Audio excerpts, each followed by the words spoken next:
দেখো, একটা জিনিস তোমাদের আমি আজকে দেখাবো।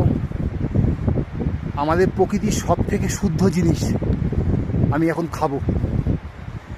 দেখো, দেখতে থাকো সেই শুদ্ধ জিনিসটা কি।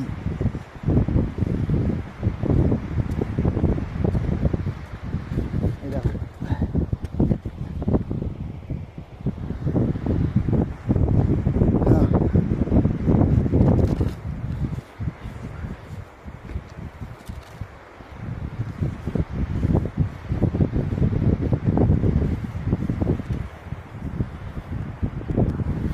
দেখলে এই বরফ একদম। আমরা আছি এখন 20,000 ফিট ওপরে।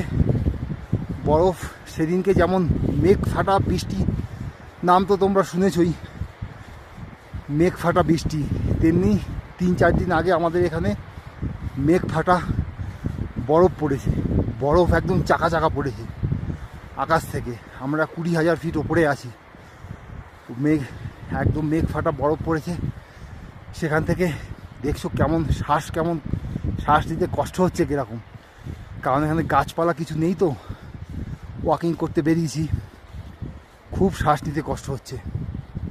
যাই হোক, এই বরফ একবারে ওপর থেকে পড়ছে, কোথাও কোনো মানুষের সংস্পর্শেও আসছে না, দূষিত হচ্ছে না। আমরাই এইসব বরফ কয়েকদিন আগে গরম করে সেই জল খেয়েছি। এসব একদম শুদ্ধ, শুধু ঠান্ডা বলে ঠান্ডা জিনিসটাকে খেতে খুব অসুবিধে হয়। গরম করে একবারে খেয়ে সব শুদ্ধ বরফ জল গড়িয়ে খেয়েছি।